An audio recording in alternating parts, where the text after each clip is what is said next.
Pemirsa, Joko Widodo berencana untuk kembali ke Solo begitu masa jabatannya sebagai Presiden Republik Indonesia usai pada 2024 mendatang. Rencana tersebut diungkapkan Joko Widodo saat diwawancarai oleh media internasional The Economist. You will definitely leave in 2024. That will be the end of your term. Saya akan kembali ke kota saya, Solo, sebagai rakyat biasa. And when you are back in Solo, what will you be doing? Saya akan aktif di bidang lingkungan hidup. Ini Pitra Romadhoni Nasution batal memberi hadiah 10 juta kepada Roy Suryo setelah ia tak bisa membuktikan ijazah Jokowi palsu. Kasus ijazah mantan Presiden Jokowi ternyata menjadi sorotan mayoritas publik.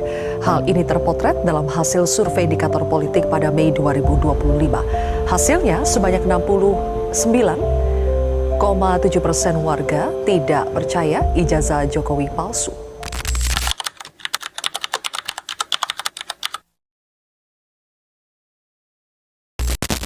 Disclaimer dulu, sebelum kita lanjut. Lu harus tahu kalau sejatinya Jokowi itu bukan cuma mantan presiden biasa. Dia cuma rakyat biasa yang datang dari Solo. Bukan dari elit politik, nggak punya embel-embel bos gede, bukan jenderal, bukan anak partai gede, dan nggak punya koneksi keluarga kuat di awal karir politiknya. Dia cuma anak tukang kayu yang hobi mengampelas. Tapi justru karena itu, dia jadi ancaman buat mereka yang terbiasa main di lingkaran kekuasaan. Kayak Jokowi yang hobi belusukan, ngomong ceplas-ceplos, dan ngambil keputusan yang gak bisa dikontrol banyak pihak, termasuk dari partainya sendiri. Itu bikin banyak orang di belakang layar kesel setengah mati. Selama bertahun-tahun dia memimpin, baik itu sebagai wali kota, gubernur sampai presiden. Dia juga udah bikin banyak banget kebijakan yang ngerombak sistem lama. Entah soal infrastruktur distribusi bantuan, bahkan soal IKN yang sekarang masih kontroversial itu. Nah, setiap perubahan gede pasti nyenggol kepentingan, bro. Jadi menurut gue, wajar aja kalau ada yang masih dendam, masih pengen nyari celah buat jatuhin reputasi dia.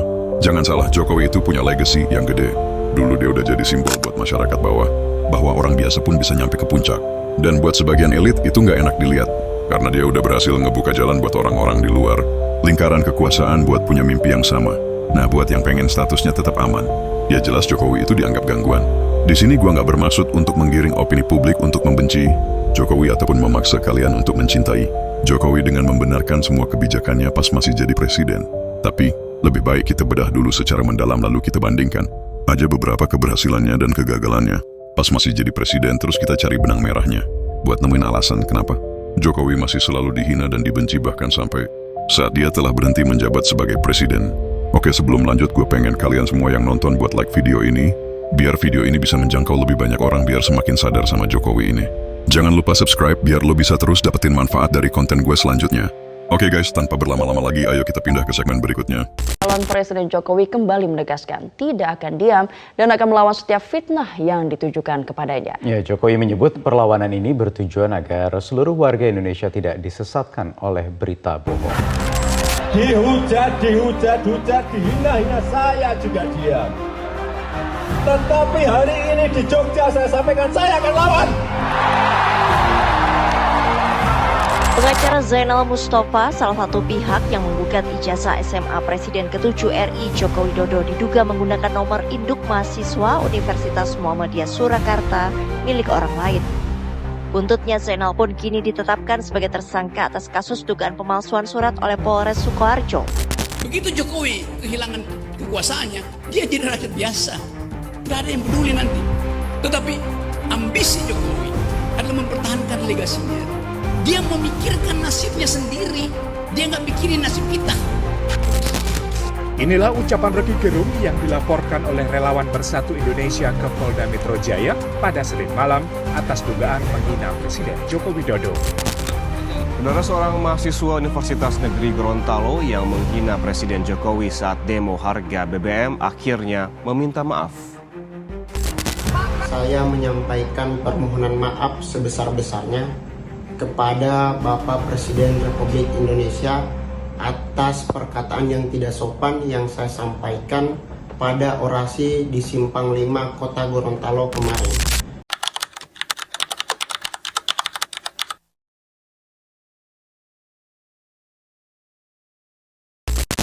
Oke, gue mau ngajak lu buat ngeliat keberhasilannya dulu. Selama 2 periode, Pak Jokowi punya beberapa pencapaian yang patut diacungi jempol.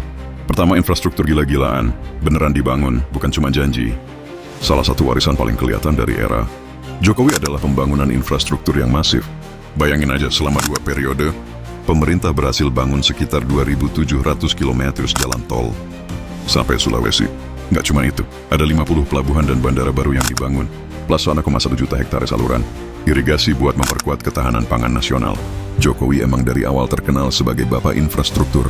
Visi besarnya adalah menyatukan Indonesia lewat konektivitas, biar barang, orang, dan ide bisa ngalir lebih cepat. Memang banyak kritik soal utang dan efisiensi, tapi hasil nyatanya juga nggak bisa dipungkiri. Banyak daerah yang dulunya terisolasi, sekarang udah mulai hidup karena ada akses jalan dan transportasi yang layak. Kedua, ekonomi tetap tumbuh di tengah badai pandemi. Ketika dunia dihantam badai pandemi COVID-19, ekonomi global sempat ambruk. Banyak negara masuk resesi, pengangguran meroket, dan bisnis-bisnis kolaps. Tapi Indonesia bisa dibilang cukup tangguh. Di bawah pemerintahan Jokowi, ekonomi kita tetap tumbuh sekitar 5% per tahun secara rata-rata, termasuk recovery cepat pasca COVID.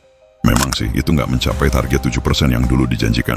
Tapi dalam konteks global, Indonesia termasuk negara yang mampu menjaga stabilitas ekonomi, jaga inflasi tetap terkendali, dan dorong investasi jalan terus. Nah, ini jadi salah satu poin plus yang bikin pemerintahan Jokowi diapresiasi, terutama oleh pelaku usaha dan investor luar negeri. Dengan pengurangan kemiskinan ekstrem dari 6% ke bawah 1%. Salah satu data yang paling sering dibanggakan di era Jokowi adalah penurunan angka kemiskinan ekstrem. Berdasarkan data resmi, kemiskinan ekstrim turun dari sekitar 6,1% menjadi di bawah 1% menjelang akhir masa jabatan beliau. Itu angka yang cukup mencolok dan jarang terjadi dalam waktu sesingkat itu. Pemerintah jalanin banyak program buat ngedukung ini, mulai dari BLT, Bansos, program Keluarga Harapan, PKH, sampai kartu sembako. Walau banyak yang bilang masih ada masalah soal penyaluran dan akurasi data penerima, tapi impact-nya tetap terasa di lapangan. Program ini juga jadi pondasi buat ngurangin ketimpangan secara bertahap. Keempat, hilirisasi industri. Nggak cuman jualan mentah, salah satu langkah strategis Jokowi yang berani dan sering menuai pro kontra adalah hilirisasi industri, tambang, khususnya nikel. Jadi selama ini Indonesia tuh terkenal cuman ekspor bahan mentah, terus diproses di luar negeri, dan kita beli lagi dalam bentuk jadi. Nah, Jokowi mutusin buat ngebalik rantai itu kita olah sendiri di dalam negeri. Akibatnya, banyak pabrik smelter dibangun, terutama di Sulawesi dan Kalimantan. Ini bukan cuma soal ekonomi, tapi juga soal kedaulatan industri dan nilai tambah.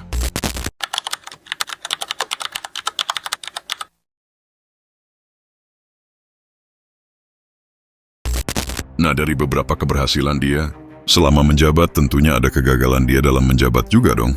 Berikut beberapa hal yang dianggap sebagai kegagalan Jokowi pas masih menjadi presiden. Pertama, pertumbuhan ekonomi tidak sesuai target. Dia udah janji pertumbuhan ekonomi 7%, tapi nggak tercapai karena rata-rata hanya sekitar 5%. Pas awal menjabat tahun 2014, Pak Jokowi sempat ngasih target pertumbuhan ekonomi. Indonesia tembus di angka 7% per tahun. Ekspektasi ini muncul karena semangat reformasi birokrasi dan pembangunan infrastruktur yang masif. Tapi kenyataannya, selama 2 periode kepemimpinan, rata-rata pertumbuhan ekonomi Indonesia mentok di kisaran 5%. Sebenarnya angka 5% itu nggak jelek-jelek amat, apalagi kalau dibandingin sama kondisi global dan efek pandemi. Tapi tetap aja, buat sebagian orang, janji awal itu kayak ekspektasi yang nggak kesampaian. Apalagi kalau kita lihat negara-negara tetangga kayak Vietnam, yang justru pertumbuhannya kadang lebih tinggi dan stabil. Jadi wajar aja kalau publik mempertanyakan, investasi udah gede, tapi kenapa hasilnya nggak sesuai harapan? Kedua, proyek ibu kota baru yang bikin kontroversi. Proyek ibu kota negara IKN, Nusantara jadi salah satu gebrakan besar di periode kedua Jokowi. Mimpinya sih keren, bikin kota pintar yang modern, ramah lingkungan, dan lepas dari beban Jakarta. Tapi pelaksanaannya nggak semulus itu. Mulai dari masalah pembiayaan, keterlibatan investor asing yang masih minim, sampai keraguan soal apakah proyek ini bisa beneran selesai sesuai target. Belum lagi, banyak masyarakat terutama di luar Jawa ngerasa proyek ini lebih pentingin simbol politik ketimbang kebutuhan rakyat. Sebagian orang juga menilai ini proyek ambisius yang maksa, apalagi di tengah utang negara yang terus naik. Jadi walaupun IKN bisa jadi warisan jangka panjang, kontroversinya tetap bikin banyak pihak ngelus dada. Ketiga, isu demokrasi dan dinasti politik. Ini nih yang paling panas dan banyak dibahas, isu demokrasi dan dugaan munculnya dinasti politik. Di akhir masa jabatan Jokowi, muncul keputusan Mahkamah Konstitusi yang ngasih jalan Gibran anaknya buat maju jadi cawapres bareng Prabowo. Padahal usia Gibran saat itu belum cukup untuk jadi calon wakil presiden. Dan yang makin bikin geger, Ketua MK saat itu adalah iparnya sendiri, Anwar Usman. Buat sebagian masyarakat, ini jadi sinyal bahwa prinsip-prinsip demokrasi mulai diganggu. Banyak yang merasa lembaga hukum dan konstitusi dipakai buat kepentingan keluarga dan politik jangka pendek. Gak heran kalau Jokowi mulai dikritik keras bukan cuma oleh oposisi, tapi juga oleh masyarakat sipil dan mantan pendukungnya sendiri. Dari pemimpin rakyat, Jokowi mulai dilihat sebagai bagian dari elit politik yang gak jauh beda.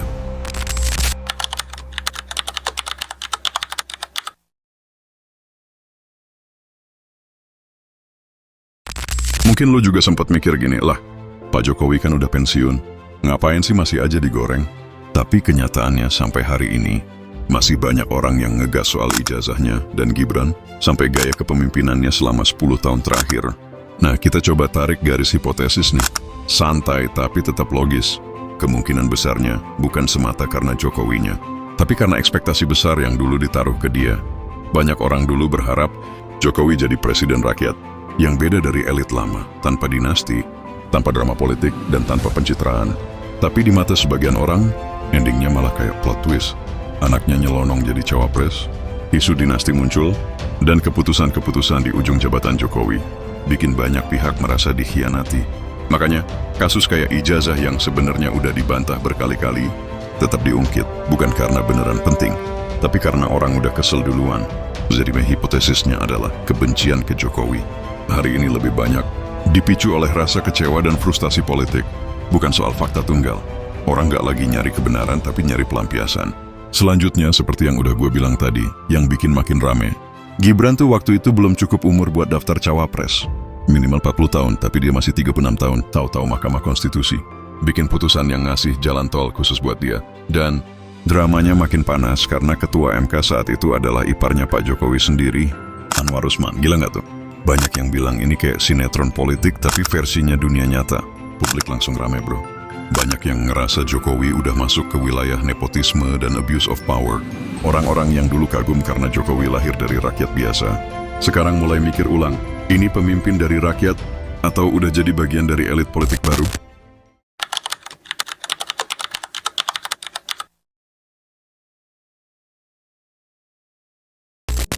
Satu hal yang bikin Pak Jokowi beda dari presiden-presiden sebelumnya adalah beliau tuh kayak meme magnet hidup. Udah pensiun, nggak di istana lagi, tapi namanya masih warawiri di timeline. Lucunya bukan cuma soal politik, tapi juga jadi bahan meme. Salah satu yang paling ikonik tentu pas dia ngomong bahasa Inggris di forum internasional. We work the talk, not only talk the talk. We walk the talk, not only talk the talk. Auto jadi bahan guyonan netizen. Tapi kenapa bisa gitu? Karena Jokowi ini punya karakter publik yang gampang diingat. Gayanya sederhana, tapi ekspresi wajahnya kadang nggak matching sama kalimatnya. Ditambah lagi, publik Indonesia udah jago banget ngebacot pakai meme sebagai cara ngelampiasin kritik. Jadi apapun yang viral dari Jokowi, cepet banget jadi bahan komedi. Dari bahasa Inggris, gaya marahnya yang setengah lemes, sampai ekspresi canggung waktu joget, semuanya laku di pasar meme.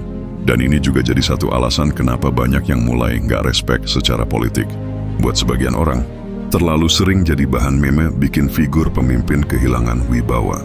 Meskipun niatnya buat merakyat, tapi kalau kebanyakan jadi bahan lucu-lucuan, akhirnya publik jadi bingung, ini pemimpin negara atau bintang TikTok?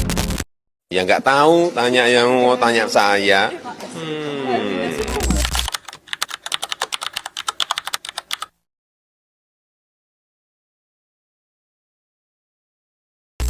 Jadi bro, dari keberhasilan ngebangun negeri, drama politik bareng keluarga, sampai jadi ikon meme medsos, Pak Jokowi itu punya paket lengkap yang bikin dia nggak pernah sepi dari obrolan netizen.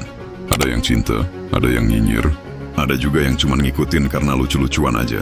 Tapi satu hal yang pasti sejarah bakal tetap mencatat namanya, baik dalam buku politik atau di akun meme favorit lo.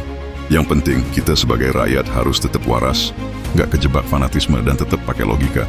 Setuju atau enggak sama gaya dan keputusan politik beliau, satu hal yang nggak bisa kita tolak adalah Pak Jokowi udah ngasih 10 tahun hidupnya buat mimpin negeri ini. Dan buat itu, ya kita patut kasih rasa hormat dan terima kasih. Nggak semua orang bisa tahan duduk di kursi panas selama itu. Bener, nggak semuanya sempurna. Ada hal-hal yang bikin kecewa, ada juga yang bikin kagum. Tapi dari situ justru kita belajar bahwa pemimpin juga manusia, punya prestasi, tapi juga nggak lepas dari kontroversi. Yang penting sekarang, kita jangan jadi bangsa yang cuma bisa cult atau cancel, tapi jadi warga yang bisa ngelihat pemimpin secara utuh, nilai baiknya, kritik kurangnya, dan ambil pelajaran dari dua-duanya. Thanks Pak Jokowi atas segala yang udah dicoba dan dilakukan. Semoga masa pensiunnya bisa jadi waktu buat ngelihat Indonesia tumbuh dari jauh dan semoga rakyat yang dulu milih dia juga bisa terus tumbuh jadi lebih dewasa secara politik. Saya manusia biasa, makan nasi. Terima kasih buat lo semua yang udah nonton sampai akhir. Jangan lupa kita boleh beda pandangan tapi jangan beda rasa hormat. Karena menghargai sejarah dan mantan pemimpin itu bagian dari dewasa dalam bernegara. Sampai jumpa di konten berikutnya. Kalau lo suka konten ini jangan lupa like biar yang lain bisa kejangkau. Subscribe biar terus dapetin value dari konten gue selanjutnya. Karena kedepannya gue bakal ngebahas tentang feodalisme, para oknum habib dan pemuka agama yang ada di Indonesia. Tetap waras, tetap kritis, dan jangan lupa ngopi. Thank you.